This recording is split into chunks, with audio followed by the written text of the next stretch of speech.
I would like to demonstrate an altitude holding program that I developed for any hovercraft you might have in Trailmakers. As an example here, I have this quadcopter. It doesn't have any programming on it yet. When I hold the right trigger, it lifts, and when I let go, it falls. Nothing crazy there, but when we switch over to this model here that has these three programming blocks, you'll see an altitude sensor.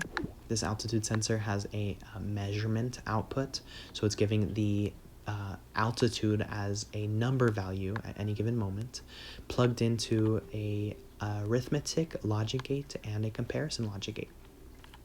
Now this arithmetic logic gate is taking that altitude value and it's multiplying it here by -1. And what that does is it creates the exact same altitude, but as a negative number.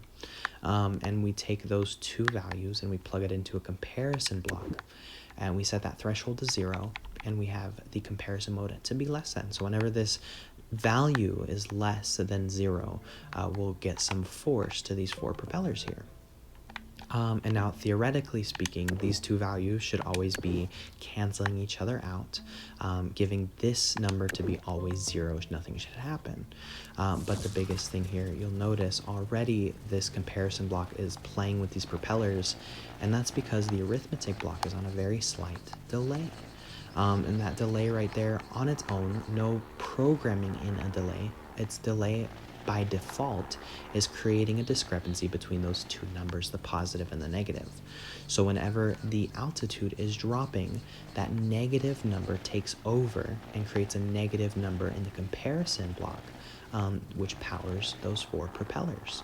Immediately you can see that this is an extremely stable, reliable form of holding that altitude. I'm not putting any input in from the triggers. I'm just moving that joystick around to prevent myself from tipping over.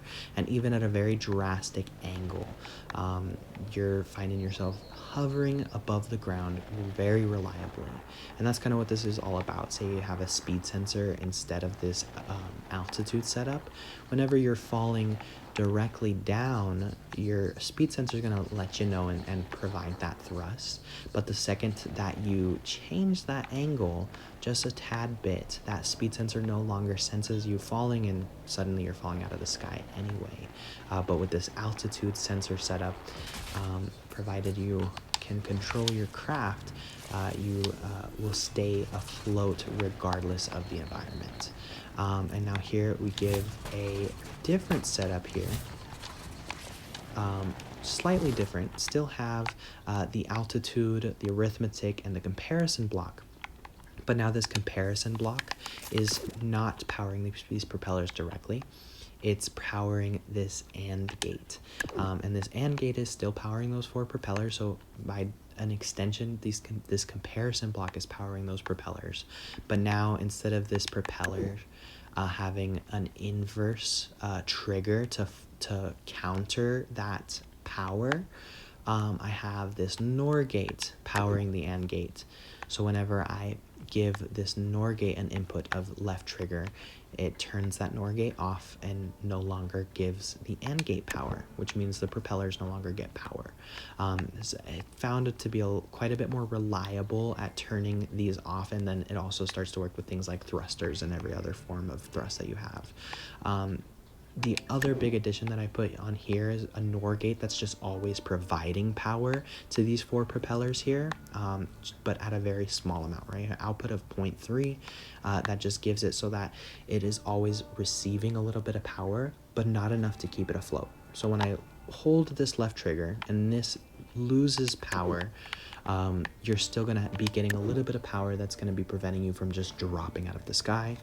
And that power is also going to keep you at a certain level so that when you do receive power, the acceleration from 0 to 1 is a little bit more than 0.3 to 1. So that 0.3 to 1 just means that you're getting that acceleration a little bit faster. You're getting that power, that full power, just a tiny bit faster. The other big thing I just added on here is a gyro, just so that I can control this guy a little bit better. And right away, we got some wonderful control of the vehicle. You'll notice obviously that propeller is all, instead of hanging out between 0 and full, it's hanging out between 0.3 and full, which gives it that a little bit more stability there. And then also when I hold the right trigger, it full powers. But when I hold that left trigger, we'll see we're starting to fall quite a bit more slowly because that propeller is still giving it power. And then when we let go of that left trigger to allow it to repower those propellers at full, we get that power a little bit faster.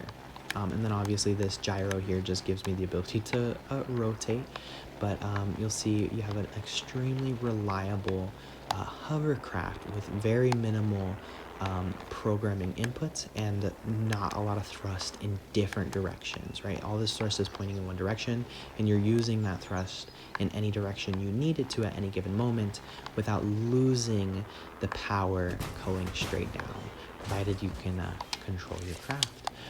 But even, you're hanging out pretty close to the ceiling, and theoretically you can hold your altitude really stable with this setup. But thank you so much for watching. I'd like to see you guys try it out on your own builds and see how you like it. If you have any improvements that you might have, I'd like to see those as well. If you have any questions, I'd appreciate those questions also. But if you liked this video, if it was helpful to you, I'm glad that it worked out. Thank you so much for watching. Bye.